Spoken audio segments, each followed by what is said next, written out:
And let's see, is anybody in the chat room to care? Nope, nobody's in the chat room to care. So, okay, is there really any reason we should be looking at the Zencastr screen? No, not really. I mean, because we can still use the Hangouts chat when we need to send text messages to one another. Right, because the way I have them have both tabs in the same window. So, like okay, that is there really any reason Google we Doc, should be looking at so I can't really see the show notes and the Zencastr. I could always move it to another window if I had to, but you know, I'm no, just not really. just We can saying. still use the Hangouts chat when we need to send text messages to one another. Right, because Huh. the way I have them have both tabs in the same window. So, like okay, that is there really in my any reason Google we Doc, should be looking at so I can't really see the show notes and the Zencastr. I could always move it to another window if I had to, but you know, I'm no, just not really. I don't know where that's coming from.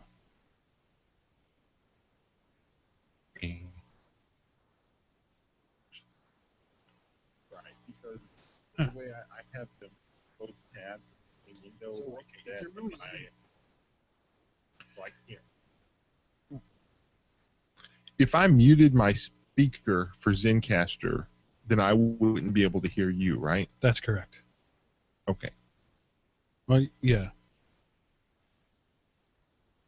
Oh, this is weird. I have a... I don't know. What in the world is going on here? Okay, is that louder for you? No, it didn't make any difference to me. It may... Okay, you're a lot louder to me now. So you just turned up Because... the volume. Yeah, but for whatever reason, the little volume thing was showing in two separate places in my audio mixer. I'm not hearing Miles at all now. No. And the little needle's not even moving. Not a thing. Miles. You know, we could just go back to Skype and forget all this. It's up to you.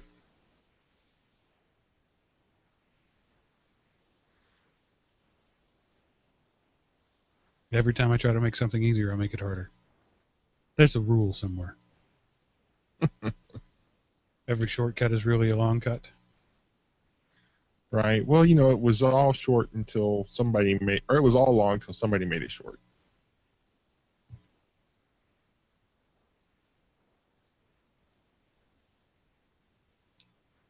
Whoa. Can you hear me now? Yes, I can hear you now. Hey, is it any better? It is, but I'm hearing you twice for some reason. Yeah, something's routing here. Hang on.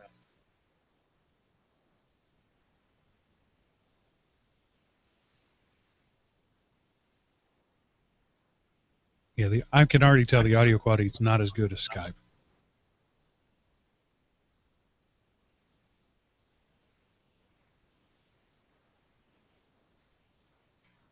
Which nothing is. Bummer. Yeah, okay. Maybe. Reverb. Still got reverb, huh? Yeah, it's like I didn't hear any of that.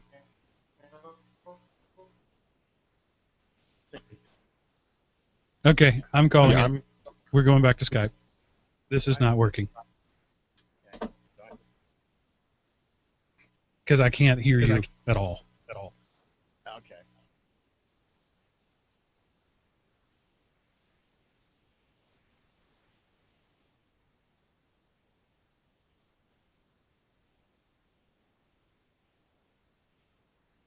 Of course, I should have at least had the Skype computer turned on.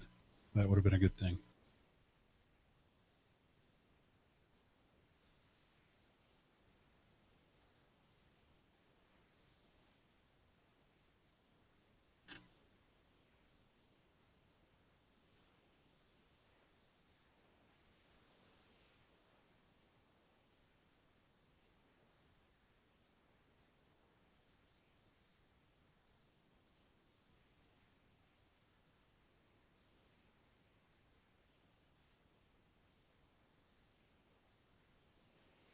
All right, anybody watching this in YouTube land and thought you might try Zencaster? Zencaster's not your friend. I wanted it to be my friend, but it's not.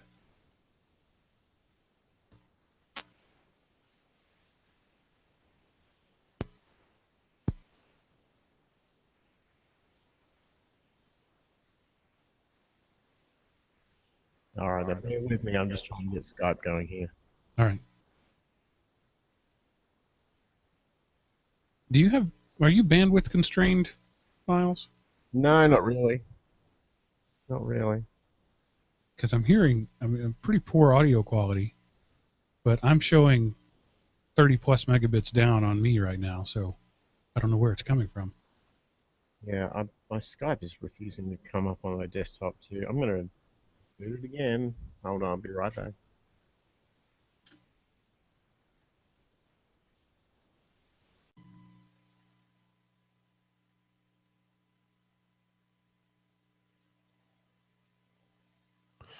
What's going on now? I'm loading Skype, and he had to reboot again. Okay, I can hear you now. It was muted. I said I'm loading Skype so we can talk there, and he had to reboot again. Okay. So you sound great through the Hangout. He did not. So I'm wondering if there's some sort of bandwidth pinch happening at his end. I would find that hard to believe that I would have better anything than him. Yeah.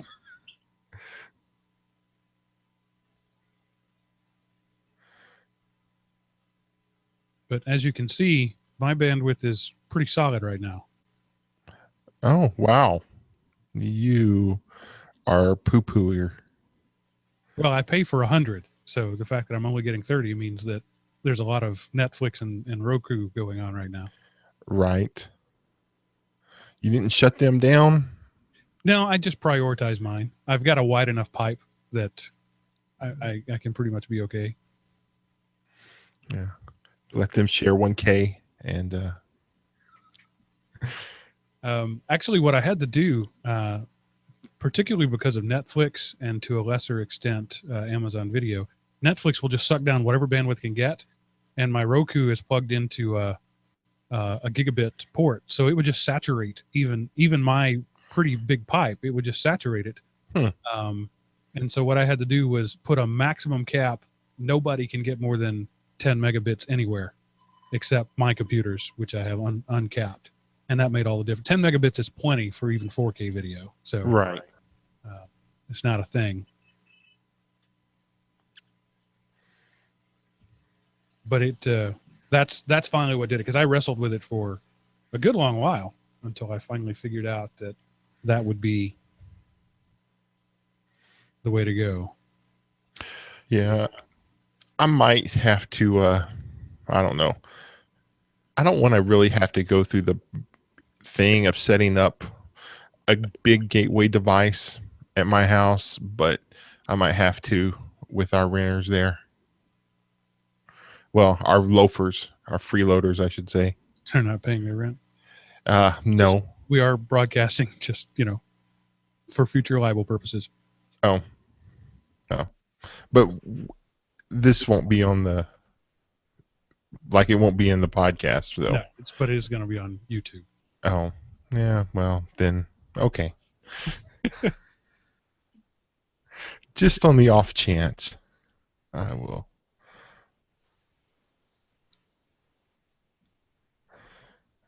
So my house in Texas got a renter in on August 1st. Woohoo! I'm happy about that. He moved out on August 18th. Wah wah. I mean, you really got to hate a place to pay a month's deposit, a month's rent deposit plus a month's rent, and move twice in 2 weeks.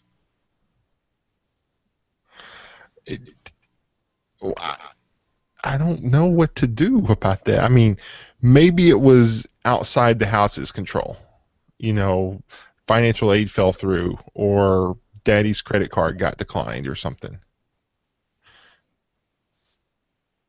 Hey guys, can you hear me at all? Yes, I can. Okay, so I've got Google Hangouts working. I've got Skype running, but I tried calling your previous Skype account and it's showing not online or something. Call Element OP1. Oh, okay. I think I had you on 3 last time.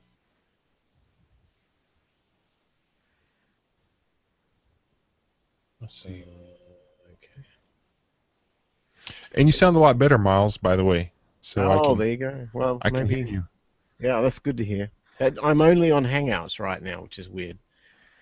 Anyway, let's see if I can get this. Element OP, and then just what space 1? Is that the No space. no space? Contacts. Add a contact. Search the Skype directory.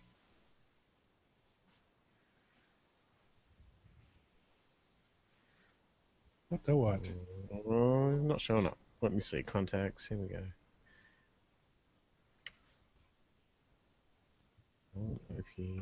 OP1. No matching message. No.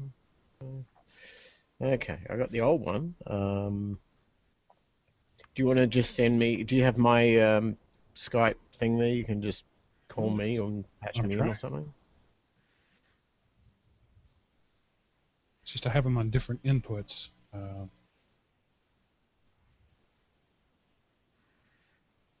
Every time Skype updates, it gets worse. Yeah.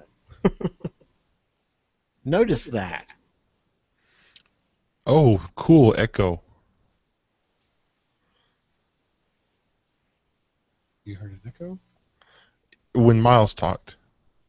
Are you getting an echo now? No. Okay, good. I don't know what happened then. I'm still having a hard time trying to work out how to call you on Skype here, though. I'm getting there. Hold on. Okay. Oh, no problem. Patience, Grasshopper. Patience.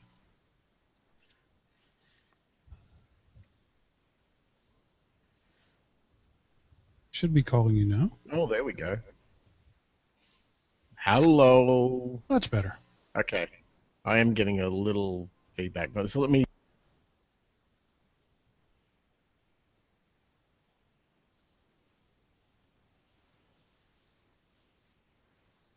Oop, I muted you in the Hangout and you muted in Skype.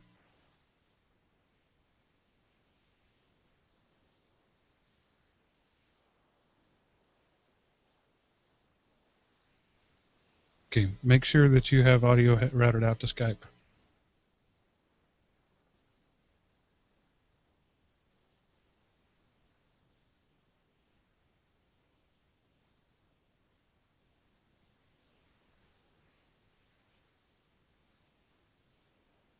Hello. There we go. Yep, fixed. And Seth went away too. I'm still here. You are I still can hear him. But you haven't. There we go. Okay. All right. Oh, hold now. Okay.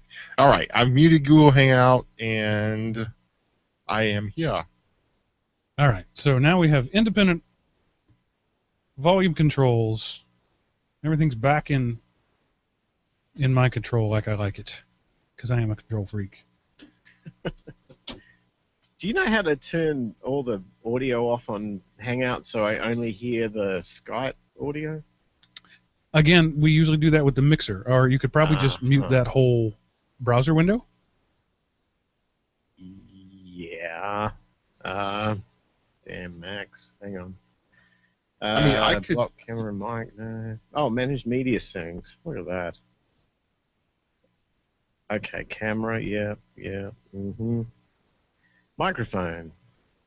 Oh, it just says, do not allow sites access to microphone. Oh, manage media settings. Look at that. Okay. Is that any better? Yeah. I don't know. You'd have to tell me. Is it better? Yeah, it's not. It's fine. I can live with it. Oh, it's the most maddening thing in the world to hear yourself twice. I'm hearing something. That was twice. me. I was checking the feed. All right. Rick, how's it sound out there? I'm hearing you guys fine.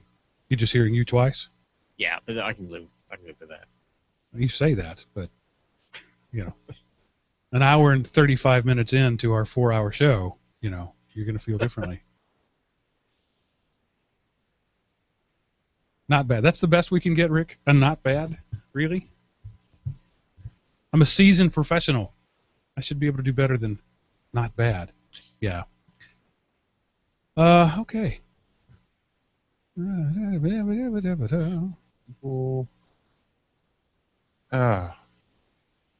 I freaking... Yeah. All right, and you're recording locally? Yep, I am. Oh, are we starting that now? Are we ready? Whenever you're ready. All right, I'm recording. All right.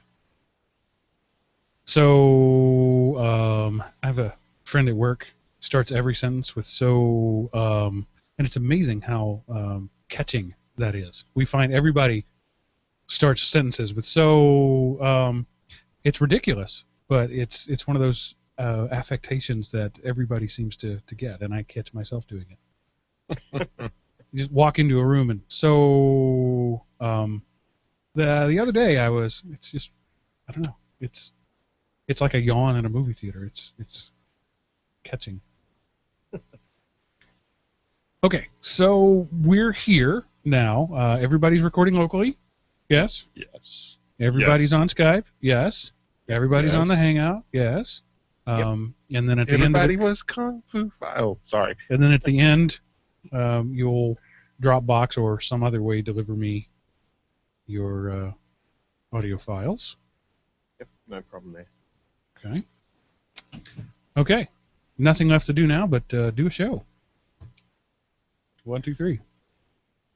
Okay, I even have my document online here. So Oh, even better. All right, here we go.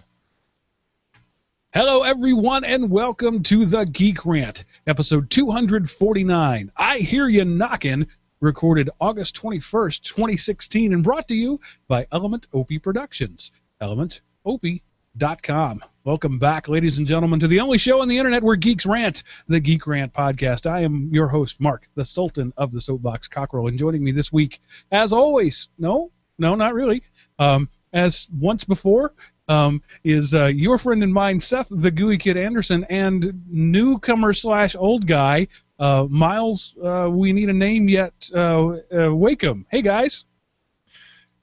Hey, everybody. I am so glad to be here for this bonus episode of GeekRant.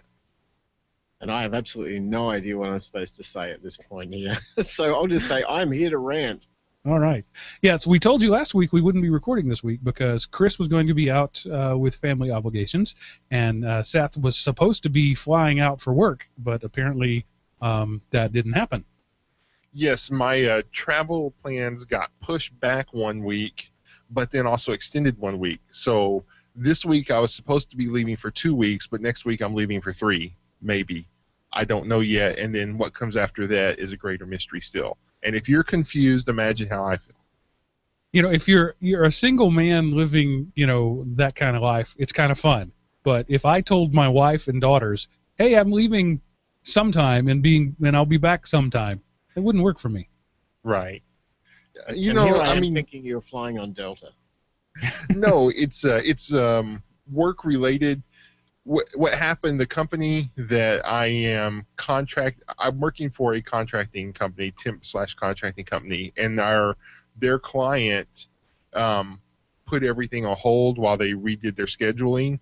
And originally, that put on hold was a 1 week thing, and now it seems to have turned into a 2 week. If it turns into a 3 week, then I think I'm going to have to get another job. So there is that. Yeah. Steady employment is an important thing. Well, having money is an important thing, and if it comes through steady employment, then that's a good thing. So, and we'll talk a little bit a little later on about your other plans to have money without working. But for the moment, Chris, as I said, is not here for family reasons. That's the reason every CEO gives for stepping down from a company. I need to spend more time with their family. They never say I ran the company into the ground and the board fired me. But I will say Chris will be back next week. However, that will be his last show. He is stepping down to spend more time with family. In other words, he ran the company into the ground and the board fired him. But if you're a regular listener to the show, you know that Chris has been off and on a lot more over the last several months. His day job has demanded more of him, and his family is demanding more of him. So Chris will be back next week for his final show, and we're not sure what we're going to do. It would be fun to do like a listener roast, right? That means that you guys are going to have to really quickly, much more quickly than you typically turn around, send me like something to say, maybe some clips to dig up or something like that. But it might be fun to. We want to send Chris off in style, but this is an open-ended leave of absence at this point. He's not fired. He's not quitting. He's just stepping away for an undetermined amount of time. And we had the opportunity to have Miles come back, and I don't know that Miles is going to be here for an undetermined, open-ended time, but he's here tonight. So welcome, Miles. Thank you. Good to be here. And we're just gonna talk tonight about one of his passions. Passion is probably not a strong enough word. Obsessions, and that is network security, edge security. That's sort of what he does. His company does that sort of thing. And so we're going to talk a little bit about that, hence the topic I hear you knocking. But first, we have some inane dribble to talk about. Rick in the chat room, yes, I know that you're shocked to hear that Chris is leaving. It's a thing. I don't want to spend a lot of time on it because there's not a lot to be said. But he'll say more about it next week maybe. But anyway, Seth is still continuing his 5K a month thing. I'm really proud of you, man. That's the dumbest thing in the world to say because I had nothing to do with it. It doesn't reflect on me in any way. But still, there aren't other words to say. I'm really proud of you. And you went an extra, not really an extra mile. It was still a 5K, but you did things a little different this time.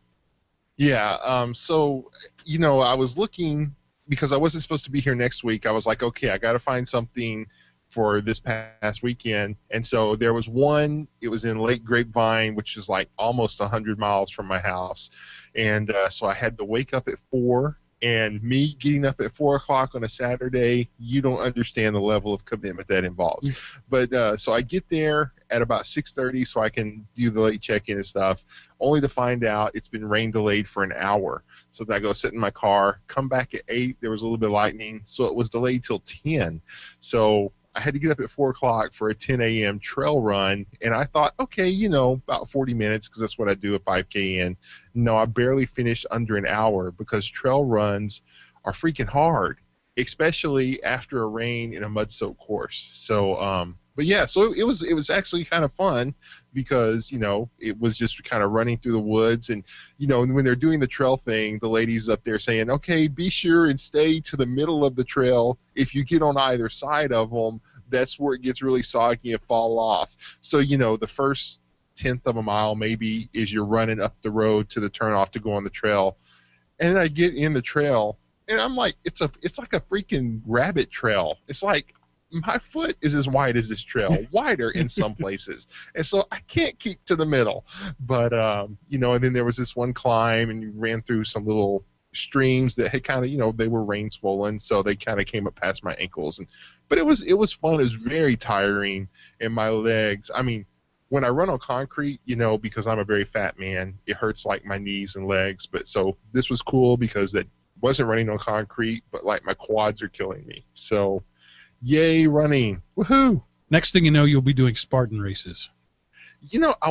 My goal when I started out this, I thought, I'll be up to maybe a half marathon by the end of the year. But no, my goal is to maybe do a 10K on December 31st. But no, I would love to do like the Spartan races, the little obstacle course things, because I did last year a zombie-themed obstacle course. It was a lot of fun. So I would like to do more of those, but, I got to get in better shape. And unfortunately, all this running is done has kind of kept me marking time. So I got to recommit again for the first time ever. Right.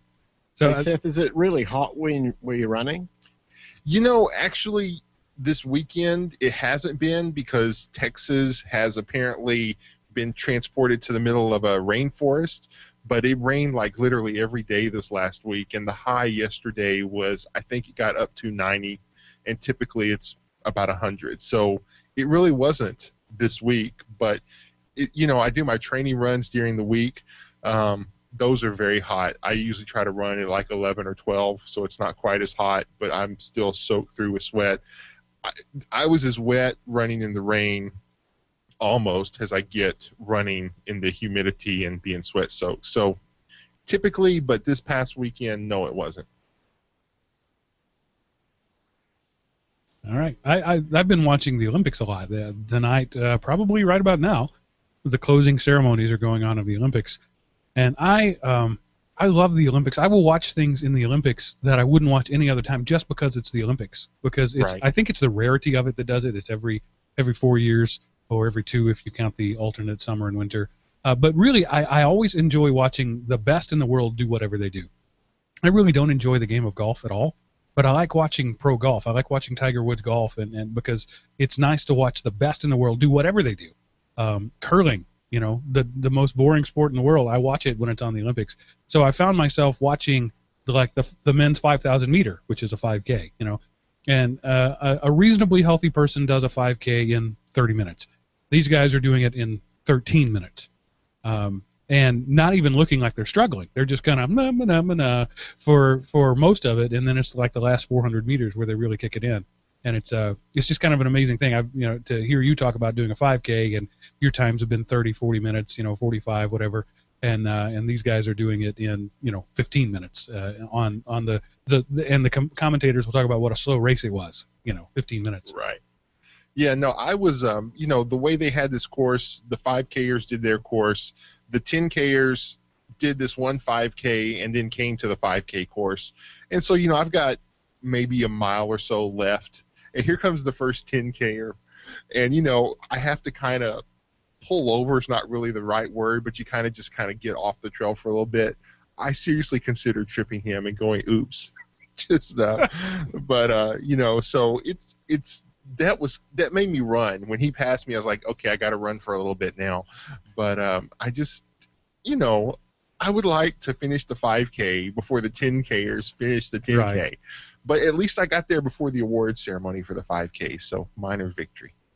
So we were talking about the Olympics as a family, and I don't remember the context of the conversation, but somebody asked about how deep the pool is, because I was commenting on the fact that, when you watch these guys do water polo, they are swimming the whole time. They don't stop ever. You can't not swim, and because the water is way over your head. And they were asking how deep it was, and I said, well, it's at least 10 or 12 feet because you got to have room for the horse.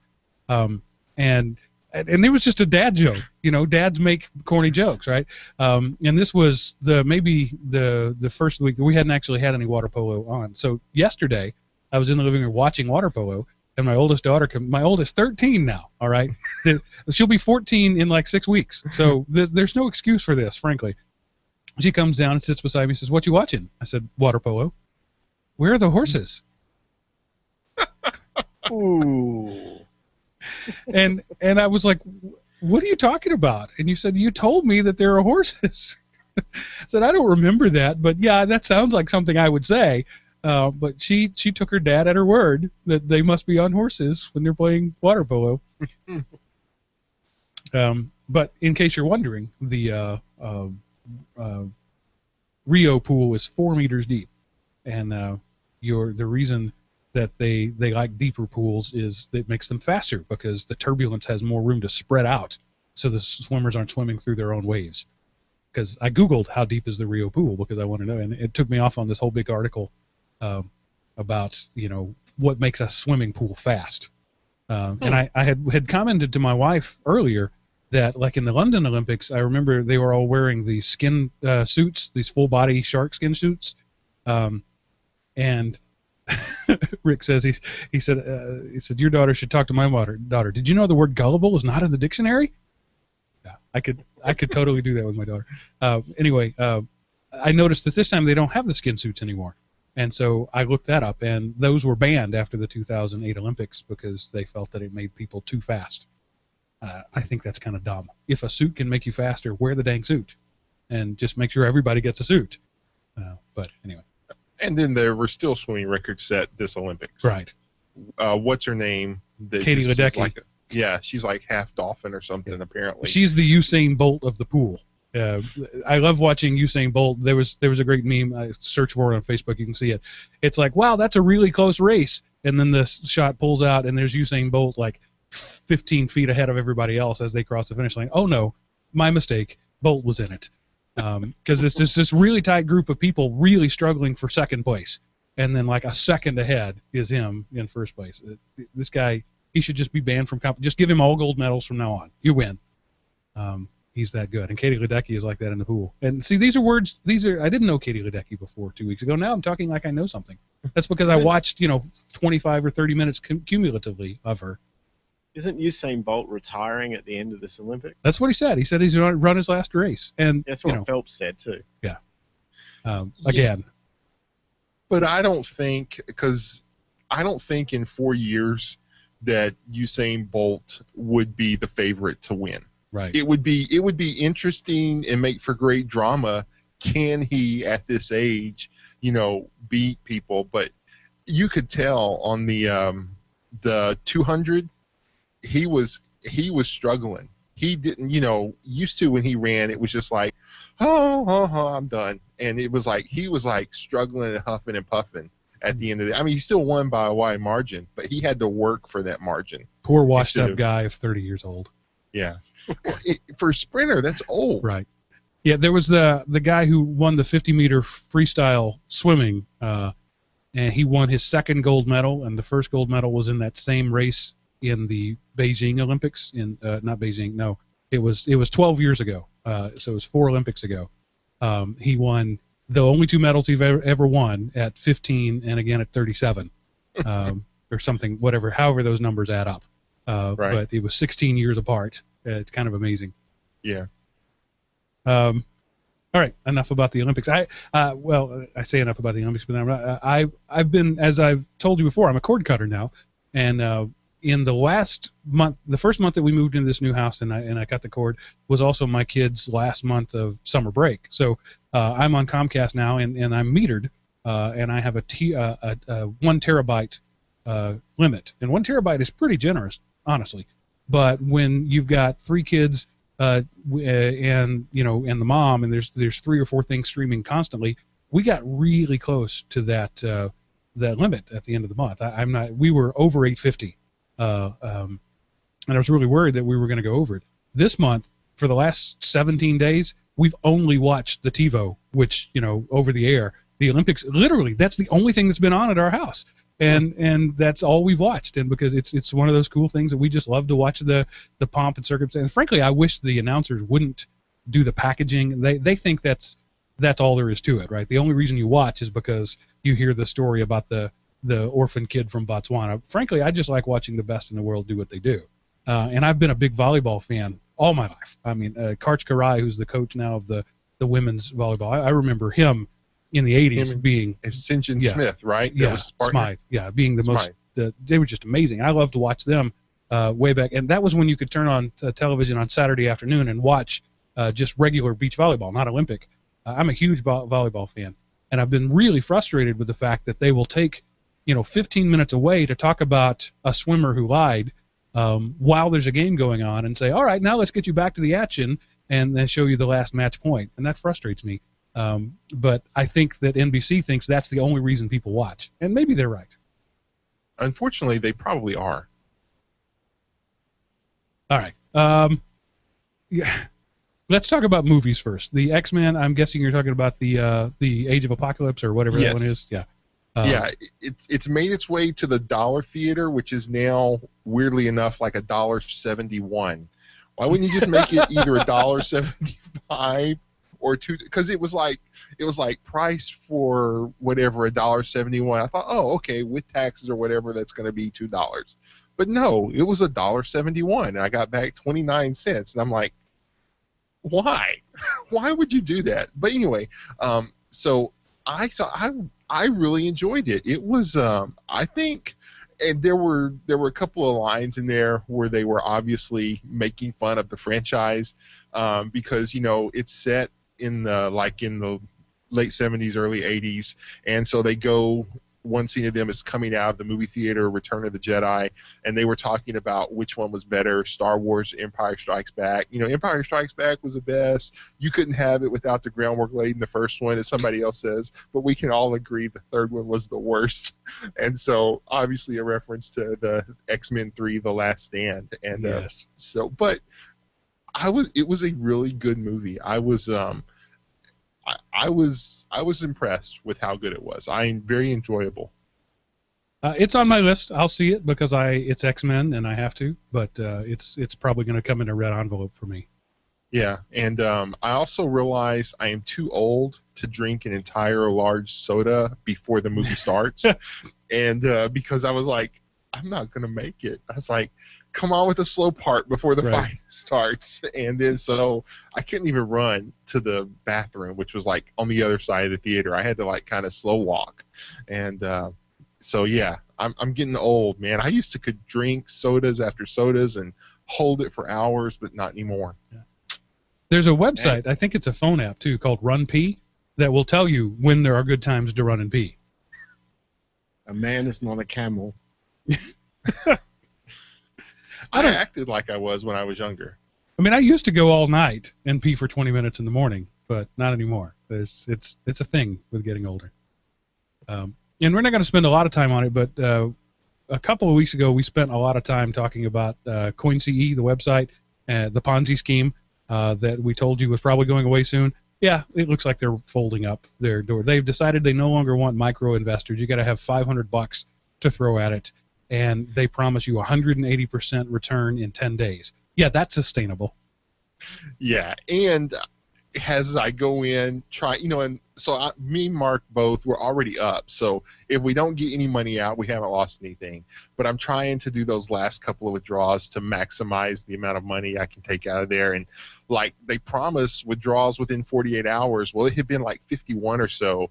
And so I filled out their little support form. Not that I'll ever hear anything back from it. And then a few hours later, I go back, and my pending withdrawal had been canceled, and the money was dumped back into my funds thing. And then when I tried to do another withdrawal, the site conveniently went offline. And then later it was back up, and so I was able to get the withdrawal in. You know, these are the trademark symptoms of this site is going away, but they're still looking for those last few suckers to put in $500. So stay away from CoinCE, unless you have too much money. And if you are, go to the forums and use my referral code just in case. So, but yeah, stay away. It's going out, and since I was up, I'm playing around with a couple of others just to see if I caught them early enough. Have you, Miles, done any gambling? And this is gambling. This is no different than a slot machine. Have you done any experience with that? I am way too fearful of doing gambling at any level, and yet the weird thing is I have a very large Bitcoin portfolio. So I don't know. I just don't gamble. I'm just scared to. All right. So yeah, I've been gambling with. By the way, your camera's not working. You might want to cycle that off and back on. I think I started with $50, and I'm up a few dollars, and so I've been playing with house money. But yeah, it looks like this casino is about to get busted by the feds. Yeah, go run with the money. There's places to put it that you can do really well with. Yeah, and and it's not. I don't want you to think that's my entire investment portfolio. I am investing in real things, but why not take 180% profit while you can get it, knowing that it's going to collapse on you eventually. It's the poor suckers who don't know it's going to collapse on them eventually that causes problems. Right. All right, moving on to some mini rants, or one particular mini rant. Kirk, who has become a regular commenter, I'm sure we'll be hearing from him a lot. He commented on, I think it was show 246, about the concept of technological unemployment, and I said that he welcomes our robot overlords. It says, another great show, guys. There are a few thoughts on drones being the future of delivery. Technological unemployment, apparently coined by Keynes in 1930, is inevitable, but the rate at which it's happening may not lead to a natural workforce evolution any longer. It's becoming harder to invent jobs to replace the old ones, and a lot of people have to resort to the recreational economy, singing, acting, broadcasting, etc. Heck, Japan is thinking about eliminating waiters in only 1 or 2 restaurants so far. One could become very specialized with all the educational costs involved if they want to remain relevant and maintain income. But how realistic is that for most people? And given the glut of unemployed college grads, it seems like more schooling isn't the answer either. We don't have blacksmiths anymore because they became obsolete. But the difference between manually hammering metal and having a machine do it is not much of a difference as having to become a hardware programmer after being a bank teller or a drone navigator after being a delivery driver. The depletion of qualified workers in entry-level positions, plus millennials' overwhelming urge to remain independent, has been steadily pushing us toward the crowdsourcing economy. Untrained part-time workers with no interest in a career get to work only when they want to. Uber, Postmates, Mechanical Turk, DoorDash are examples of this. They have more freedom, but no benefits, and endure a lot of wear on their cars, if it's something like Uber. We could call it the non-commitment or part-time economy. Here's some tinfoil hat material for Seth. I remember the author being pessimistic on whether we remain relevant in the workforce, assuming working should be our goal and not escaping the need to work ever. Race against the machine, how the digital evolution is accelerating innovation by driving productivity and irreversibly transforming employment and the economy, by Eric Bjørnjolfsson. Wow. I think Eric is the first name. Yeah, Eric Bjørnjolfsson. Anyway, that is the longest title ever. Only coming second is his last name. Race Against the Machine, how the digital revolution is accelerating innovation, driving productivity, and irreversibly transforming employment and the economy, by Eric Bjørnjolfsson. Maybe boredom and the urge to feel useful again will send humanity to the stars after we've exhausted our practical purposes on Earth. That or the impending environmental destruction. In all, I don't know if we should be concerned, but I'm leaning towards that conclusion. I've opined about this in the past before. Nobody misses the blacksmith. Nobody misses the gas light guy. I mean, there was a guy whose job was to go around and light gas lamps. Nobody misses the bellhop really anymore. These are jobs that technology and society both have gone away with. There's no technology that has replaced the team of people that used to come out and wash your windows when you filled up with gas and check your tire and check your oil. That used to be 4 or 5 part-time people. What killed that was societal changes. Those 4 or 5 part-time people wanting $15 an hour. That's what killed that. So you can't always blame technology. Sometimes it's a societal change. And I don't mourn those sort of things. It is just the way things go.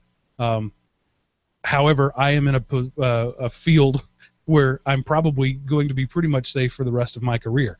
Machines aren't going to be programming themselves, I don't think, in my lifetime. So maybe I can be a little more laissez-faire about that. But I just see that as just the way it is. Times change. We don't have wheelwrights anymore. We don't need them anymore. We don't have farriers anymore. Well, there are a few, but not many. So it's just a thing, and it doesn't bother me. Miles, what do you think about it? Well, I've got to commend Kirk because I think his observations are pretty good. I don't know if I'd be as kind of 1,000-foot view over this whole thing. I sort of look at everything from a simple supply and demand curve, and it's really up to all of us to have skills or to have something to offer society that society wants. And it changes. And the one thing about technology is you sign up for that whole principle that things are going to change, so you're going to constantly evolve with it. And if you've accepted that and that you embrace it, then this could only be a good thing. You're going to end up being in a situation where you're in demand and everyone else isn't. So I don't know, maybe that's a bit kind of libertarian, but I think at the end of the day, those that are relying on jobs where the employer provides them everything and are shirking the responsibility they have for their own personal demand by not, tooling up, new education, becoming fresh with whatever's in demand at the time, they will be the unfortunate victims of this whole thing, and unfortunately everyone else have to sort of pick them up. There's one other direct effect of this, though. If you're the boss, or you're the shareholder, or you own the company, when you see the opportunity to lay off workforce and put robots in place, you're going to jump that because that meets your capitalistic requirements. So we have to be aware that there will be a continual and ongoing shift of revenue where the rich get richer and those that aren't keeping up with this sort of thing are going to be the victims falling along the wayside. Seth, I can see you're thinking there. The wheels are turning. I've got to quit and go study. Bye. So, no, I mean, Miles makes excellent points, and I don't know. It's like there's less and less people are required to provide essential services, and more people are having to come up with other ways to be relevant. It's like, which population is larger, professional football players or people who talk about and comment on professional football players? It's almost like you don't need the football players anymore. You need all the commentators, because they've become the important and driving thing.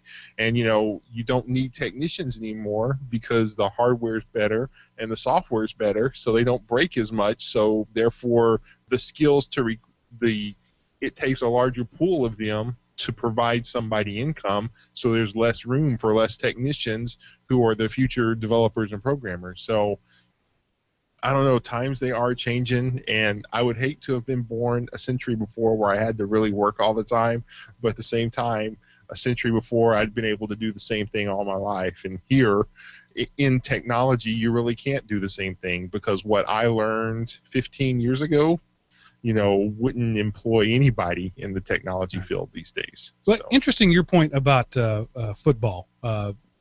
In the NFL, there are 32 teams with 52-man roster.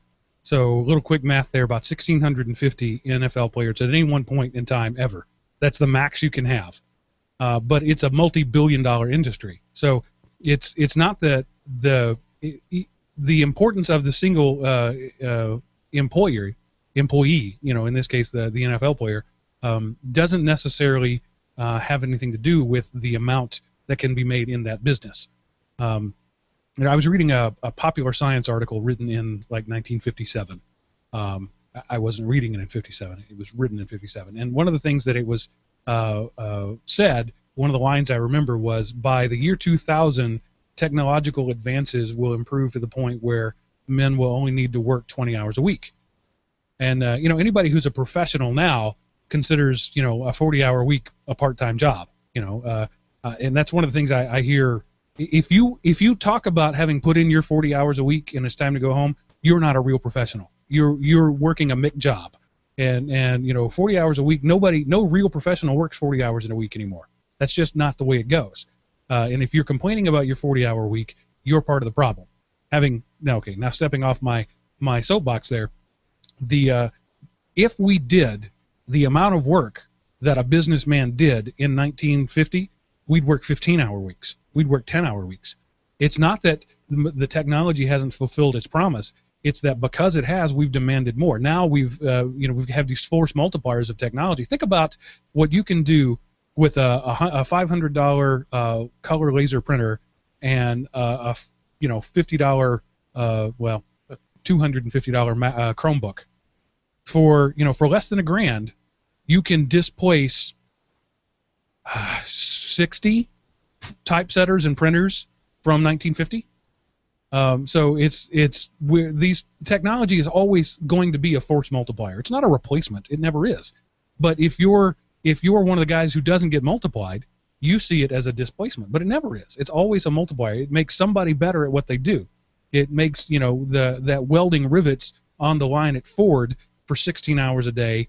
It takes that drudgery away, and now that guy can do 100 cars at a time because he's running the welding machine instead of running the welder. That's a force multiplier. Now, if you're the 100 welders, you look at it from the wrong perspective. But like Miles, I think you got to make sure that you're always the guy who's multiplied and not the guy who's divided. And that's not easy, but life never is. So that just deal with it. Yeah, I think one of the other things that's happened is we've seen these sort of extreme booms and busts constantly over the last, say, 20 years. And we've seen this gold rush mentality towards things, whether it be the internet or telecommunications, cryptocurrency, whatever it might be. I've always lived by the rule that in the gold rush, I want to be the guy selling shovels. So it's just about trying to predict the next wave and positioning yourself to be in the right place at the right time. And you should never, ever think that you are safe in your job. There's no such thing as safety in the technologically advancing world. Rick in the chat room says, I personally made sure I got a degree, computer science, outside my work field, aviation. Even now, with a good job, I keep my programming skills up just in case. Currently studying C# and .NET. Just makes sense. That's the attitude you got to have. Good on you, Rick. And the people who listen to this show, they get that. I'm preaching to the choir here. There's not a lot of Bernie Sanders, forgive my college loan people listening to this show, because I would have offended them to death long ago. But the point is, Miles said you got to try to stay ahead of the curve and try to predict. That's dangerous work. But even not trying to predict, but see what is new and go there. You can judge a nascent market. It's very, very hard to know what's going to be, but it's not hard to look around and see what is becoming. Find out what is becoming and go there. That's why I work in healthcare now. I looked around a few years ago and said, oh, that's what is becoming. That's where things are going to be. So I left where I was and moved a new field. Now, I took a set of skills with me, but I also had to learn a whole different set of skills. And I was talking with somebody just last week who was new to the workforce, and I told him, 4 years ago, I didn't know anything about this. I didn't know what any of these words meant. I knew nothing. And he was like, I never would have known that. You are the expert on the team now. And yes, that's because I worked my butt off and I didn't put in my 8 hours and go home. Yes, I have a particular set of skills I've earned over years, and I will find you. No, I have a particular set of skills that are useful for that. I can pick things up, but at the same time, I leveraged what I knew and learned what I didn't know. And so now I'm stable, I'm secure. Maybe in 10 years, I had been at my previous job 15 years, maybe in another 15 years, I'm going to be, 60 years old and starting over again. That's the world we live in. But you got to be ready. You got to be able to start over again. And if you think you're going to, start at the company at 20 and retire with your gold watch at 65, that just doesn't happen anymore. Seth, what are your thoughts? No, I mean, you're nailing it right on the head. So the one unchangeable law is that change is coming. So, and change has always come. The other unchangeable law is that the pace of change is increasing. So, going back, how many accountants are needed anymore when you can set up a formula in an Excel spreadsheet and boom, what used to take, you had to get this number from over here, and then you had to go over here and get this other number, and then you had to figure out how much this costs, and now you can have all of that work poured into one Excel spreadsheet where the numbers are entered and the work is done for you. So there's, there's opportunities out there, but I guess the opportunities look different. And used to, you could show up and work. Now you have to spend the time learning so you'll know what to do when you show up and work. Saying, I've got 2 strong arms and a good back, let me help you tear down this building, isn't enough anymore. Now you've got to know how to program the robot that's going to tear down the building that is being built now. So I don't know. Yes, I don't really have a point. I don't know what I'm saying. So well, you picked a good example, Seth. If you can make Excel sing and dance, you can get a job. And it doesn't take any schooling. It doesn't take any, a 5-year degree. It doesn't take any of that. It takes Google and a copy of Microsoft Office that you can download without paying for if you're willing to do that. And that's it. And there are people whose livelihood they earn their keep. Wow, I just had a little mini stroke right there on the air. There are people whose livelihood depends on their ability to create a pivot table and to make Excel sing and dance. And I'm one of those guys where I work. I just love spreadsheets. I'm sorry, I'm a geek. I get into spreadsheets, and so anytime a problem comes up, I whip out a spreadsheet for it. And that's one of my skills. That's one of the reasons I'm considered, an important person where I work, is because I can use that tool. Now, I never took a class in Excel. There's no degree for that. Maybe there is. I never took it.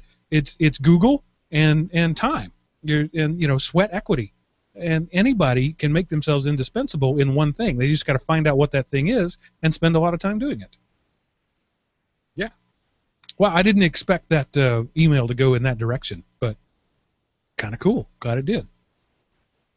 So to talk a little bit about security, let's jump in the topic there. And Miles brought this. It's a YouTube video, and I'm sure that there's a title, but he didn't list it in the notes. It's okay. He's a rookie. He doesn't know. Sorry. But it's essentially a 16-minute video of hackers breaking into the U.S. power grid for reals. That's the name of it. Watch hackers break into the U.S. power grid. Yeah, that's scary, isn't it? I watched this thing, and it's Red Team filming themselves doing a penetration test. And, man, these guys are really good. And this is not, we're not talking they sat back and hacked the firewall. This is physical penetration. They jumped over barbed wire. Oh, yeah, these guys are like ex-military. Right. And that one of the things that we've talked about on this show before is so many supposed hacks start with step number 1, get root access on the console. And we kind of laugh that off. That's not a real security, cybersecurity hack. I mean, if you got to get there, it's a different kind of security problem. Well, these guys demonstrated that. They walked in and got root access on the console.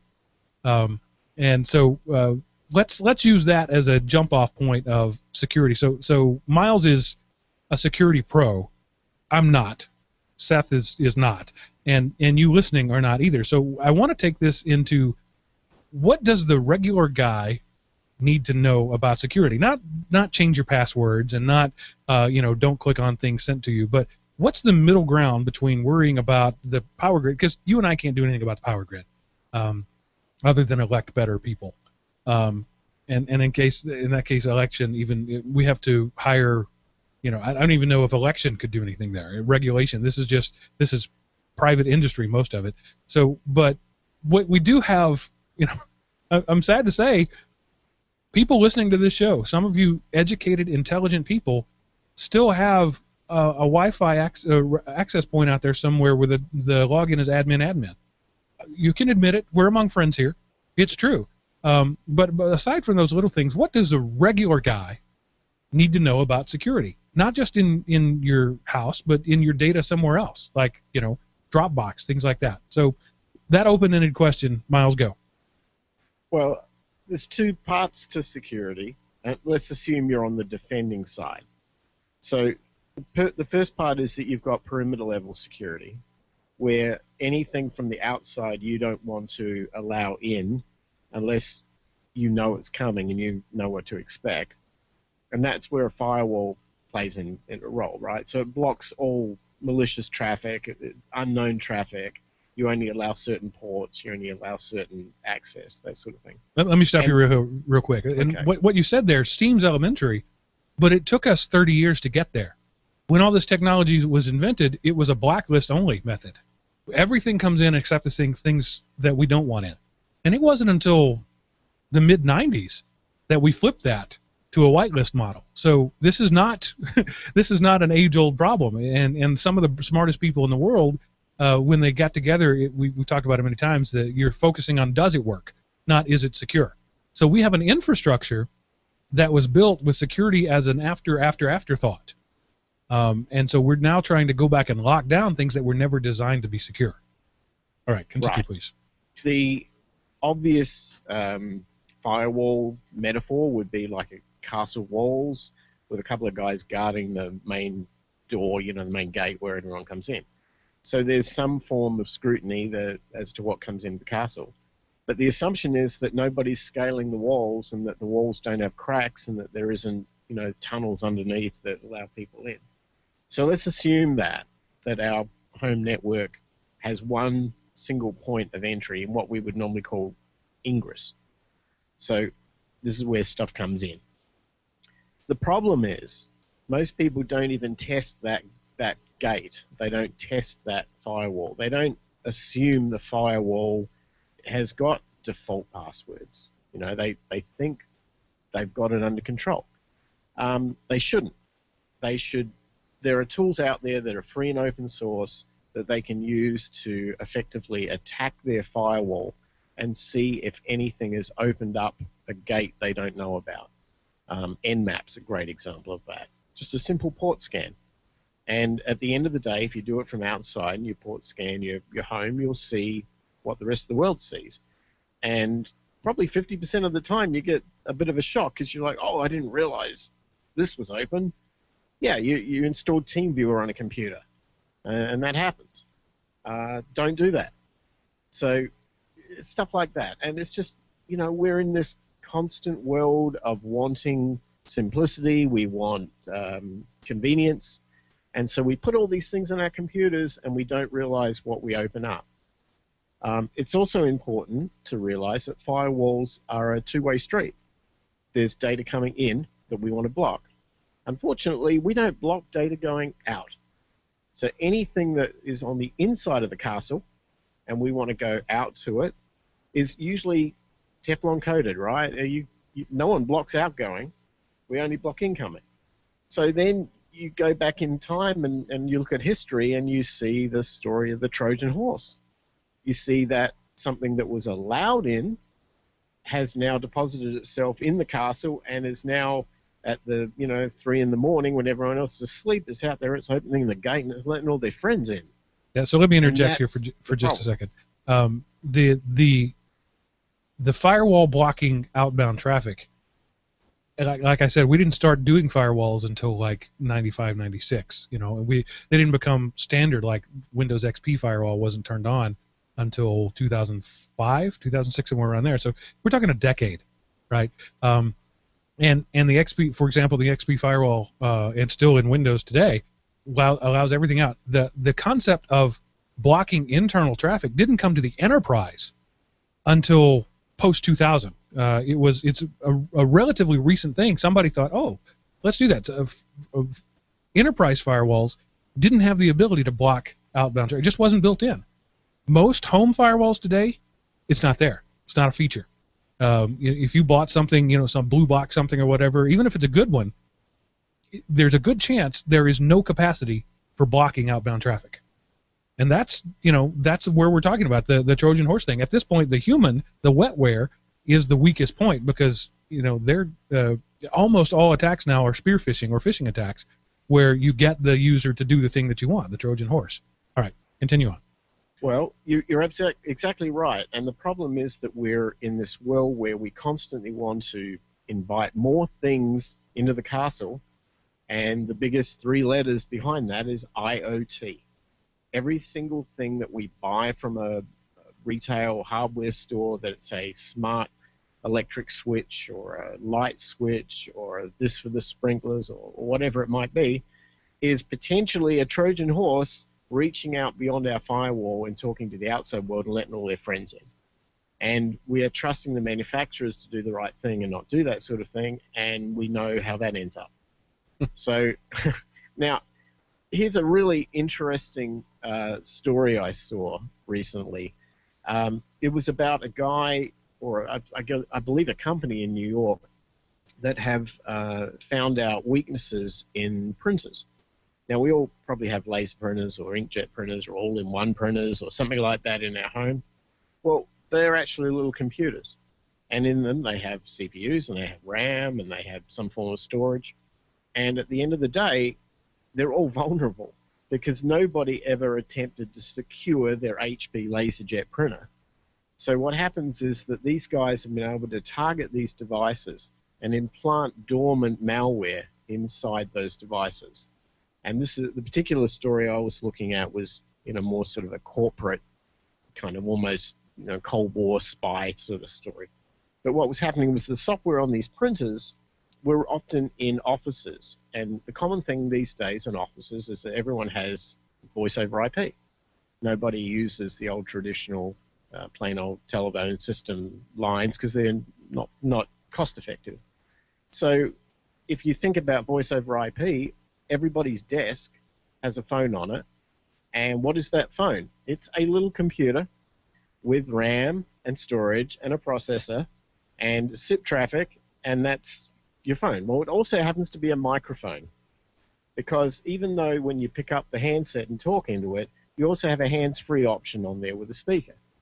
Well, what's happening is that these guys deposited on the printer a bunch of malware that would then reach out to every single phone throughout the organization. It would read the extension, read any information it can get off, like caller ID and so on, to that device. And then it would manipulate the microphone to turn on the microphone as required and record any open audio in the room. So you're surveilling this office. So it might be trade secrets, it might be management meetings, it could be chairman of the boards talking to somebody, whatever you find, it's just audio, right? So here's the real amazing thing. Okay, you get all this information, this audio. Well, that's a lot of data. And it's going to be really obvious if you start pushing out large packets of data, going out from these printers. So what this guy did was he had designed some software that would actually do like a voice-to-text conversion. So it would read the audio in the office, convert it to text, and then could pump the text out because, of course, it's light. There's no major bandwidth triggers or anything like that. Well, they even went one step further. They realized that some of these printers have the ability to make certain noise based on moving their drums and all that sort of thing around. They were able to work out that you could actually make this controlled noise with electromagnetic interference that could be picked up by radio with just on the outside of the building. So what would happen is at 2 in the morning, they'd park a car outside of the building with a radio receiver, and they'd receive these audio noises that were coming from these printers that happened to be Morse code that would take the audio recorded and send it out, thereby getting the data out of the office into the bad guys and not even using the network to get it out. Completely air-gapped. It's crazy. This is real life. This is not some fictional Jason Bourne thing. This is real stuff. Now, how does that affect us? I mean, we're just guys, right? Well, probably nothing, but maybe you don't have the voice to text, but you've got printers, and you might have, a Vonage phone, or you might have a SIP phone at home, or something like that. All these things are introductions to bad guys putting stuff into our homes and into our offices. And I don't want to sound like Mr. Freakout, FUD sort of guy, but we have to be aware that everything that we allow in should at least have some sort of sanity check on it as to A, do we really need it? And B, do we really trust and understand the manufacturer and the risks associated with having it in our homes? Yeah, so Rick in the chat room says he was talking with his neighbor about all of his IoT stuff, and he brought up the idea of a security hole, and the neighbor was like, what are they going to do, water my lawn? And that's the thing. People, when they think about IoT security and whatever, they always think about the thing and its intended purpose. Very rarely is a hacker interested in using a piece of equipment for its intended purpose. They want to work out the unintended purposes, the unintended consequences. And so, yeah, you bring in that Wi-Fi printer that's directly connected over the internet, and I've got one of those, and I can print over the internet to my printer, and it's really cool. But I've also brought in something that's directly connected over the internet that has access to my network. So it could very well be a Trojan horse. It's in my network, on my network, connected to the same LAN that I do my banking on, but also connected to the internet automagically. It just happens. Isn't that cool? It just happens. I don't have to do anything, which means I also don't have any control over it, and I don't know what it's doing. And I've got one of those, and it was great. It only cost me like $90, and the ink is $300. And it's a great little thing. But as we get more and more of those things, and even the phones, the Rokus, what is your Roku? Your Roku is a smartphone. It's the same processor as a smartphone. Anything your smartphone can do, your Roku could do. We trust the developers to have secured it, but we have no idea. We have no transparency into that. We have no clue. And those, not to pick on Roku, but those are things that everybody has. All of the Roku, Amazon Fire Stick, Chromecast, they're all over the place, and they're full-on computers.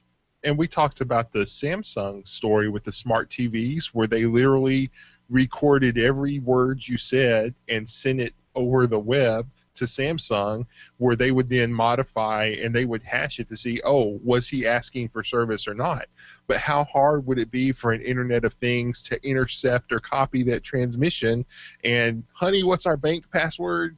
You know, what's this, what's that, and have access to all the things. Because it's like you say, you know, your television isn't designed for banking, but it has a microphone so you can talk to your TV. And then this other thing has an SMTP server so it can get updates. And the next thing you know, your IoT has become, you know, Trojans of things. And, you know, we're living in the cyber world. I think Internet of Trojans is what you were going for. You were so close. You can think about any device about outside of its intended purpose, TVs, your refrigerator, whatever it might be. It's a dormant computer that has access to a network on the inside of an organization that can sniff out a computer and can install a keylogger on it. Right? That's all it needs to do. So it doesn't have to be doing anything directly, but indirectly it's an inside agent doing the intention of the bad guy. And so I know you're listening right now and you're thinking, well, I'm not a Fortune 500 company. I don't have anything. What if they cleaned out my bank account, what would they get? A couple $1,000s. I'm not a target. Probably. But, you know, if a bad guy can drive into a cul-de-sac and hit 15 neighbors along that street and clean out $1,000 from each of their bank accounts, that's a pretty good score. And you don't have to be, you know, the big target to be a target. You know, and you know, your average Starbucks is a cesspool of wireless traffic just waiting to be cleaned up. And don't forget that, you know, the best thieves aren't going to take your entire bank account, because then you would know something is up. But people don't check their statements, and when I say people, I don't mean every single person. I mean the vast majority of people. They won't notice an 867 transaction every month, especially if you randomize it. It's 867 this month, 9/21 that month, and you get that 15 or 20 people having 3 or 4 credit cards each. You know, one cul-de-sac has made that hacker a retirement stream, you know, and he can hit one city and he can be a millionaire in a month. And we know this happens because there's reports of credit card companies, banking companies doing that very thing. Phone companies sticking you with charges. Was it AT&T or Verizon? One of the big guys recently got hit with a lawsuit saying that they were doing that very thing, just tacking a couple dollars on every month, hoping nobody noticed. And that's a multi-million-dollar company who had no reason to have to do that. You think the guy who just lost his job to a robot and is mad about it might have reason to do that? Yeah, it's also, I think, unfair to put a lot of attention on the human factor and this whole concept of, you know, don't open attachments in your email and all that sort of thing. Yeah, I mean, sure, you don't want to do that. That's low-hanging fruit stuff. The problem is that you can't, as an individual, be held accountable for buying product X from Best Buy or whoever, bringing it into your home, and then realizing that it's got some zero-day vulnerability and some, you know, hacker in St. Petersburg, Russia is targeting your house to load it with malware, sit it dormant there for 6 months, and then at some point, you know, they flick the switch and the thing does all the bad stuff. How can you be responsible for that? You can't. I mean, you don't know it's happening. The only thing you're doing is just trying to live in the 21st century. And one simple thing that you can do right now, and so we've scared you, now what can we do? A really easy thing that you can do that doesn't cost much money is buy a second wireless router. And anything that you paid more than $50 for is going to have an option on it to, I forget the exact verbiage, but you can separate the wireless traffic so that no wireless device on the network can talk to any other wireless device on the network. They have to go out through the main connection to do that. So if you set up, you know, a really simple setup where you've got all your IoT things segregated automatically so that they can't communicate with one another. I'm going to log into my firewall right now and see what DDWRT people call it, because I can't remember. So if you've got your stuff there segregated, and you've got your computers, your regular computers, on another thing, and your phone on another network, but your IoT stuff specifically, and that printer counts as an IoT specifically, that all they can do is talk out to the internet. That's really simple. It's only going to cost you about $50, and it's really easy to do, and you can really help a lot just doing that one little thing right there, so that those devices can't talk to each other and they can't talk to anything else. Any thoughts on that, guys? No? Just me? Well, I mean, AP isolation. That's what DDWRT calls it. AP isolation means that when you talk to the access point, that's all you talk to. And, of course, the access point then talks to the internet. So all your IoT stuff works. They just can't talk to your computer. Your Roku doesn't need to talk to your computer. It only needs to talk to the internet. And that's what, corporations do with VLANs. They just have the really expensive switches, and they're called VLANs. For the home user, you're segmenting your network. I mean, that's different names for it, but you've segmented your network where one segment can't talk to the other segment, and then you've increased your security. Well, also the thing is that you don't want to be a target. I'm going to make some assumption here that as much as the press has kind of grandiosed a lot of stories like the Samsung story and so on, most of the large manufacturers have way too much to lose by intentionally installing software in their devices that would affect your privacy and affect your freedom. It's just not worth it from a legal standpoint for them. It's bad PR and so on. But what they often don't do is they rush things into the market because they know they've got certain sales cycles they want to meet, whether it be the holiday sales, Thanksgiving sales, or whatever, and they rush these products in with firmware that has open vulnerabilities. Now, if you buy a very popular product, say a major brand TV or a major brand, controllable electric switch or something for an IoT thing, what you're doing is you're making the assumption that that company has QA that has adequately tested for as many vulnerabilities as they possibly can get, and I think that the problem is they don't. So the bigger the company, the more popular the device, like the Amazon, whatever that thing you talk to is, I can never remember. Echo. Alexa, right? Yeah. Things like that, they're targets. And they're really prized targets because there's a lot of them out there. So if you want to go ahead and get that, make sure you do your research to verify that that product has no known security vulnerabilities. And also realize that purchasing that product is purchasing the obligation to update firmware on the device. If the device does not allow you to update firmware, then don't buy it. Because at the end of the day, you're putting all your faith and trust that their engineers who are motivated to get this thing out into the, to ship it, that they've done their due diligence and they've done their protection, they've done their QA. And look, I'm a software engineer. I understand programmers like programming. They hate to test. They will give that job to a QA guy. They will give that to a tester. And the companies don't see testers as generating revenue. So what they do is for every 3 programmers, they have 1 tester. And that 1 tester can only do so much. And that's the problem. So you want to look at companies that have a good history in security and have good QA investments. And obviously they don't tell this stuff, but just look at their history. If you've got companies like Motorola, they've been around for a while. They do defense work. They probably know what they're doing when it comes to QA. That's probably a decent choice. I say that, and tomorrow there'll be a news story about some 0-day in a Motorola device. But some of the interesting I'm sorry to cut you off there, but you don't breathe when you talk. Some of the interesting, the most interesting stuff coming out right now is from crowdfunding sites. GoFundMe and Indiegogo, not GoFundMe. What's the other? Kickstarter. Those guys they're really breaking ground in the IoT space, and it's interesting. It's cool. I want that haptic fork.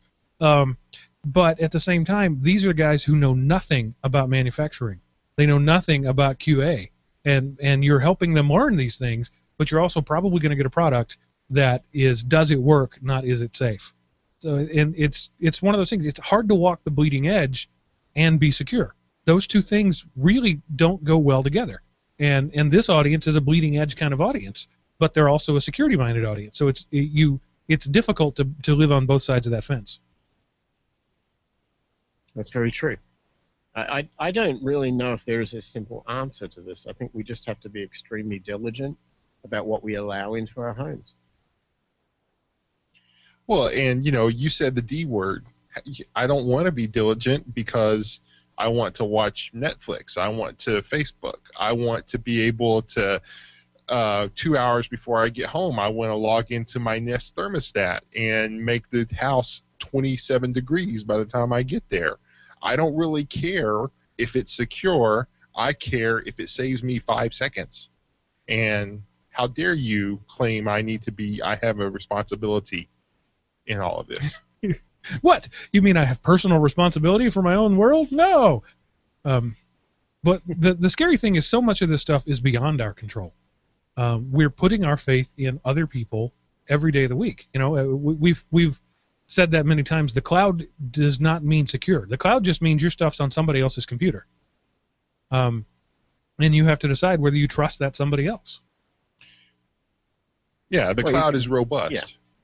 That's not the same thing as secure. Right. You have to vote with your dollars too. If you see that Volkswagens are getting hacked all over the place, don't buy a Volkswagen.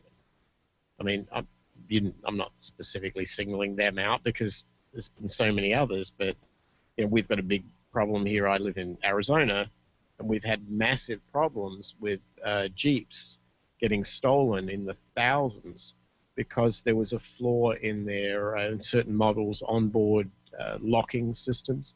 And guys with laptops have been able to go around and just unlock and start up all these Jeeps that were parked, locked and everything, and they just drive them over to Mexico. And it's rampant here at the moment. Thankfully, there's patches that have been released out for those cars, but other than you taking it to your mechanic and allowing them to install it, everyone's running scared if they've got those sort of cars. And see, that's the double-edged sword of internet connectivity, right? If your car is not connected to the internet, it can't get updates.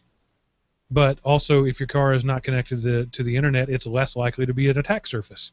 So that there's it. In my case, I would not buy an IoT device that couldn't be updated over the internet.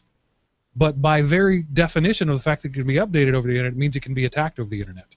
So you got to pick your poison. Either way, you're going to be poisoned.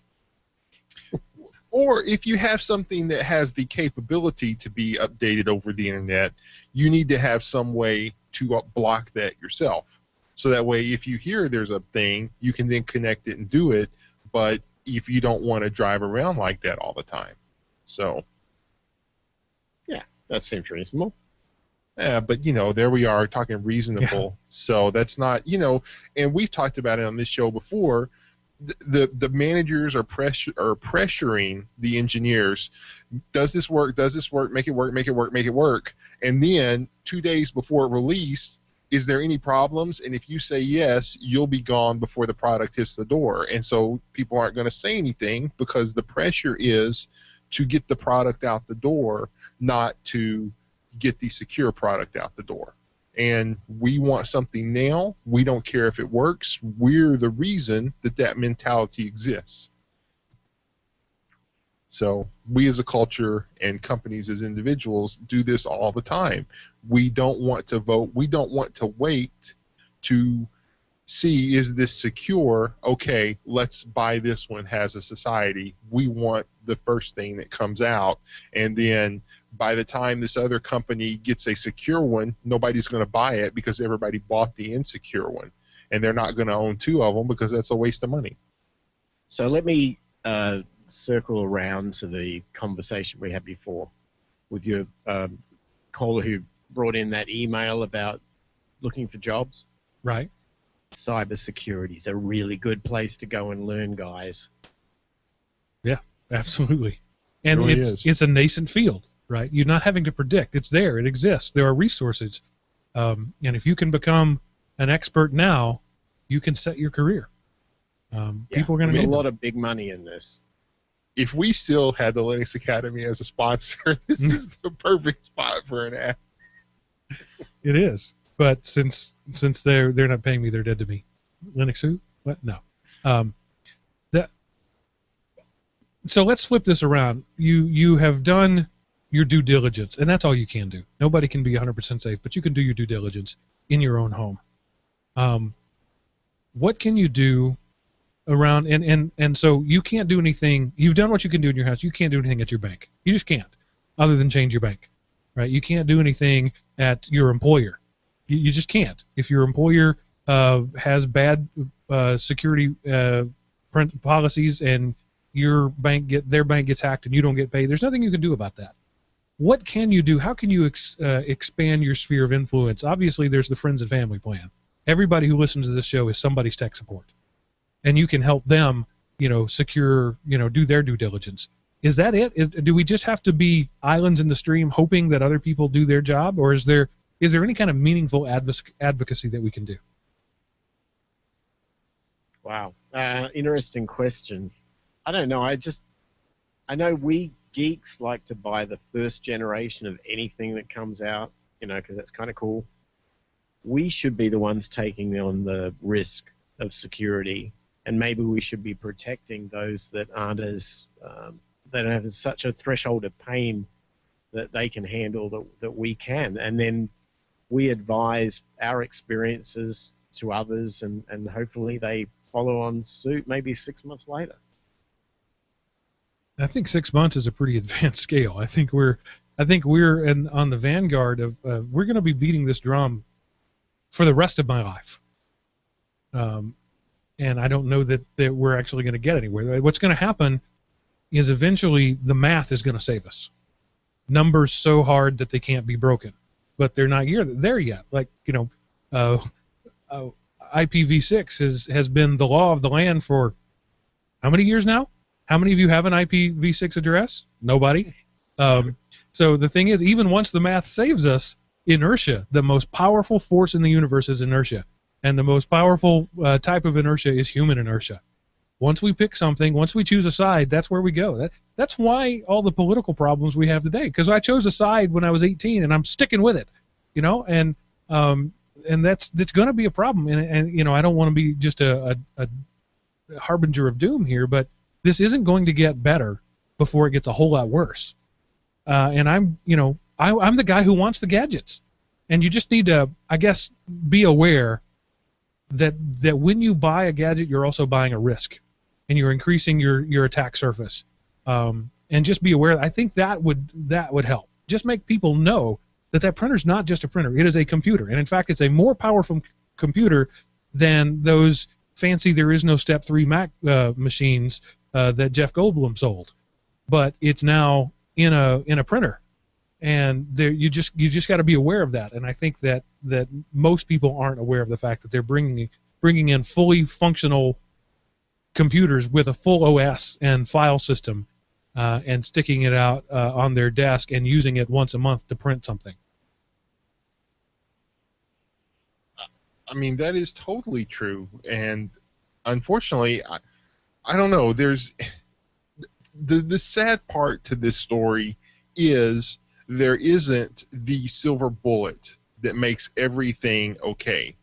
There is a bunch of little things that, if were done, would seriously mitigate these risks. But that's why there is a saying, the devil is in the details. Because who wants to do the details? Who wants to read the end-user licensing agreement that we click to, and by installing this, you agree to give me access to your computer on off hours to read the entire contents of it, encrypt the drive, and charge you money to let you access it later. Oh, sure, I want it because this has pretty kittens as a wallpaper.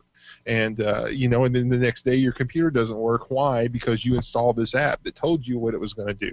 And yes, that's an oversimplification, but, that if I were a coder or something, I would write that and stick it in the EULA just to, and see what would happen. Because there's somebody that would click it. But there's everybody. All the little details, if done correctly, and this would not be as big of an issue as it is. And that's the problem. It's all the little details. Yeah, we want it all, and we want it now, right? Yeah. I've got my first taste of computing with the TRS-80 color computer Model 1 and when I was 11ish. I'm going to go there, maybe even younger. And in that time, I have installed millions of lines of code, thousands, tens of thousands of different pieces of software. Never read a EULA. Never once. Not one time. I'm not joking. Not one time in my life have I read an end-user license agreement. I haven't done it, ever. I have skimmed a few, but I have never read one. Yeah. I have read and agree is the most commonly told lie in the world. Yeah. Miles, have you ever read a EULA? No, I mean, there's been some applications I've had to develop in the past where I've had to write EULAs, and in order to work those out, I just grabbed somebody else's, had to read through it, and said, yeah, that'll work. Change a few words, stick it out there, and job done. Yeah. But that's about as much attention as I give to it. If I gave it to my attorney, I'd be a poor man. So. Yeah, because they charge by the punctuation mark, I think, right. Is how that works. By the character. I don't like doing security shows because they're always so depressing. Because all we have is horror stories and no solutions. Hey, the world sucks. Can't do anything about it. Bye, go, folks. See you next week. That's why I stay away from these shows. But it's true. There's so little that we can do, and so much that we risk. Well, I used to work for a submarine manufacturer. This is a long time ago, and they would separate the division that worked on combat systems, which was like torpedoes and that sort of thing, with all of the logistics stuff, which is where I worked, which is like oxygen and stuff like that, you know. The combat guys were not allowed to have any network connected to anything outside of that building. I mean, it was a lockdown space. And that was the only way that there was any form of security. They could not talk to the outside. They couldn't allow anything from the outside in. It was a total bubble.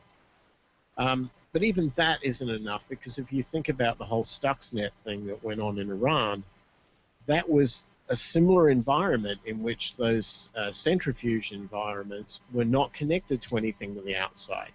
What they did was they managed to get an actor who was working inside there to bring in a USB key and infected computers within the bubble. And that's what did its damage. Now, that payload of that didn't have to do anything on the outside, didn't have to send any data out. All it had to do was spin centrifuges out of control and fry them. But it did its job for its intended purpose. And I would also just add, if your listeners here have not seen a movie recently that just came out called 0 Days, I think it was Alex Gibney's movie, his latest one. It's all about Stuxnet and state-sponsored actors in the cyber security world. And I think it's 0 Day, not single. No, not 0 plural. Days with an S. Oh, it is? Okay. Yeah, it's a little different than. Yeah, that caught me off guard too. But I watched it. It was really good. It does go on a bit, but it's got some pretty major players in there talking about how this was all put together and how it was executed and how they found out what to target. I mean, they took, news videos that Iran were showing to sort of show off what they were doing with it, and they had video of a screen behind, Ahmadinejad or whatever, and they zoomed in on it and they worked out that the software was controlling this type of device, and it was just a total giveaway, really. But yeah, again, a network wasn't connected to anything on the internet, and yet still they got their payload in and they succeeded. And so it's the not just about the internet. The DigiNotar hack that they were a certificate company, and that's how their security certificate generating machine wasn't connected to a network, but same thing, somebody plugged in an affected device, and then that's how they got access. So it was the exact same thing that and they were able to send stuff out with it. So in that sense, it was more than Stuxnet. Yeah, security is important. And it's hard. This is a huge employment opportunity for people. I've even had discussions with representatives of in our state here in Arizona at the House of Representatives about the opportunities to employ returning veterans and servicemen who come back with military training from Iraq, Afghanistan, and so on, and train them into domestic cybersecurity roles, because their nature to want to defend and serve is perfectly suited to having the same level of experience but in a digital world. So if any of your listeners are, ex-military, or they lean towards that sort of thing, this is an opportunity, and it's huge. All right, I think we're talking in circles at this point, so it's a good time to tie a bow around it. Security's hard. Most people aren't doing it right. Eternal vigilance is the price of security. It is, to paraphrase Ben Franklin. And we'll talk about open sprinkler system some other time, because that's something else Miles wanted to talk about. Sounds like fun, but we didn't get there. So, Seth, give us some lighter news. Tell us what happened this week in history. Alrighty. So, August the 22nd, 1955, the first computer user group is founded. Following a Los Angeles symposium hosted by IBM, a group of representatives from 17 groups that had ordered the IBM 704 mainframe computer met at the RAND Corporation in Santa Monica, California. The outcome of this meeting was the first computer users group named SHARE. The name was chosen to promote the idea of sharing information and programs between installations. The group grew quickly, eventually producing new software and documentation for their IBM computers. User groups today are still around, but they are not nearly as important, I think, as they used to be. A lot of that importance has been usurped by the web and YouTube. But user groups were a really big deal, and before there was a web, this is how information was shared among professionals, professional computer operators. So the first user group was founded this week in history, 1955. That's something I've talked about before. In 1955 and all the way up through about 1990, there was no distinction between a computer user and a computer coder. They were the same people. And it wasn't really until late 80s that the concept of selling software became a thing. You shared your software because everybody had it, everybody needed it. You got together, you got in these user groups, and you wrote something and you shared it with somebody else, and now that's so unheard of. Everybody, they write something and they want to sell it. I mean, the open source is the fact that open source came out of this and is now an anomaly, really. Is kind of sad to me that the technology fostered communication in brand new ways, and then one of the things that we got really good at doing was siloing ourselves. One of the things that's happened with these user groups, though, is they've actually morphed into what today we would call the maker movement. Right. So, I remember going to user group meetings in the early 80s back in Australia, where I'm from, and it was fun. I mean, you met great people who shared their ideas and their knowledge, and they loved to talk about what they'd achieved, what they'd learned, and you walked away more knowledgeable every single time. But eventually those computers did, as you say, and they become kind of appliances, and it's not really all that interesting. But those people are still out there. It's just they all now got Raspberry Pis, and they're out building drones and 3D printing and all that sort of stuff, and they're sharing those experiences. Yeah. I miss my drone. I haven't phoned it in 2 months. It sits in the corner mocking me, and I walk by it twice a day, and it says, "Fly me, fly me." And I just fly me to the moon. Oh, sorry. Yeah. Don't do that. Not because we'll have to pay royalties, just because that was bad. Well, duh. So this is the part of the show where I tell you how you can feed back to us. Go to elementop.com. Click the Contact Us button at the top of the page. Fill out the world's hardest CAPTCHA. Fill out the form there, and that will send a message that gets priority in my in-basket. Or you can call 559-I-AM-OPIE if you would like your voice to appear right here alongside mine. You can do that, or you can send an email to GeekRant@elementop.com, and that will go to I started to say all three of us, but yeah, I guess for another week it'll go to three of us, and then sadly only two. Moment of silence. Anyway, we want to hear what you think. always we want to hear what you think, and if it's good and intelligent, even more so. So tell us what you think about this whole. Is Internet of Things the end of security? I'm not. I'm almost willing to say that it is. That security, as we understand it today, has been irrevocably changed by Internet of Things. That for so long, the idea was let's make computers bigger and faster, and the way you make a computer bigger is you add more computers to it. I mean, that's the oversimplification of how you do that. You add transistors. You take what was one computer and you smash them together, and you take two computers and make one computer of it, and you smash those together. I mean, that's the whole concept of cores, and that's been the way things have gone for so long. Now with the IoT movement, we're breaking off, and we're saying, well, we don't need a really smart computer. We don't need to have a smart house. We don't need HAL 9000 controlling everything. We need a bunch of dumb stuff talking to a hub. And so that's what we're trying now. The trouble is the dumb stuff is still pretty darn smart. And if there's no central intelligence overlooking it, there's nothing monitoring what the dumb stuff is doing. So I think that the old model of security is on the way out. It's being completely destroyed by the new model of computing. And we got to find a new model of security. And we can't just have a firewall and control everything that goes in and out, because there's going to be too many different ways things talk. Yeah, in much the same way that gunpowder transformed warfare, the Internet of Things is transforming computer security. That's true. All right, so anyway, let us know what you think. elementop.com. Click the Contact Us button. So now, Seth, what do you have this week to lower my productivity that's making you seem like a higher, that thing that I usually say every week? Okay, well, I thought this would be an interesting thing to share. This is on it's just basically the first photo and different examples of the first kinds of photographs. So the earliest photo that we have survived is a photograph of a 17th century Flemish engraving.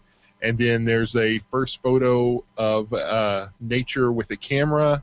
The first negative you can see. There is even, if you scroll down this list, the first photograph that was successfully transmitted via wire. And here's the freaky thing about this. This happened in 1906. So that's Faxing a long time. Is 110 years old? Yes. The University of Munich on October 17th, 1906, photograph of somebody, Luitpold Karl Joseph Wilhelm Ludwig von Bayern was the first photograph successfully transmitted by wire. So there's just some cool stuff in here. There's even an example of the first Polaroid instant photograph that was taken, the first digital photo, JPEG. Just so it's kind of like the first pictures collection of pictorial firsts, I guess. And some of those you can't even tell what they are.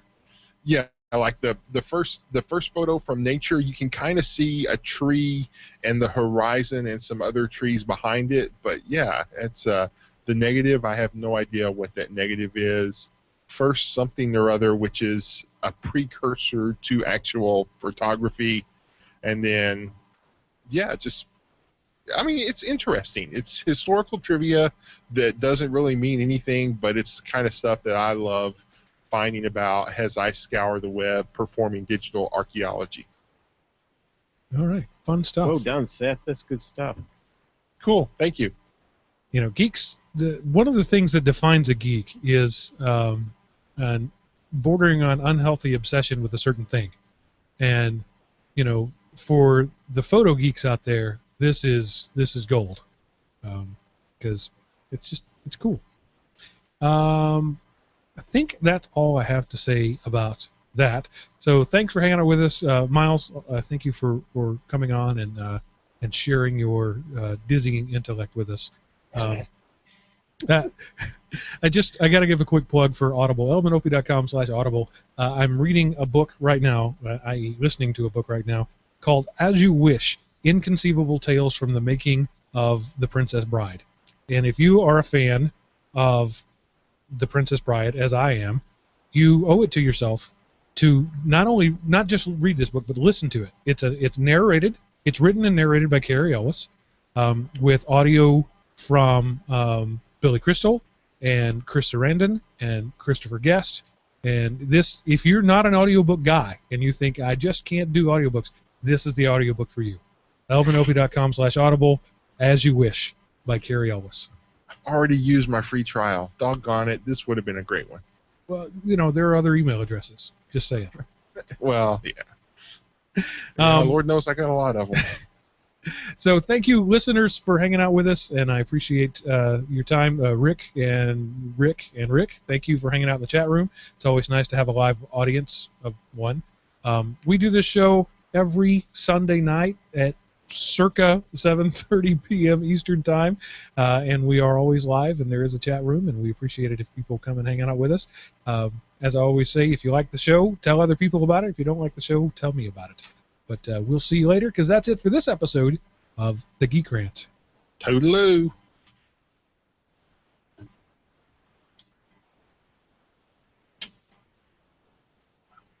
And we're out. It is raining right now. I'm surprised it's not coming over the mic, but I don't think it is. Nope. My phone's been giving me one of those, alert things about some impending storm. We've been getting lots of them out here. Yeah.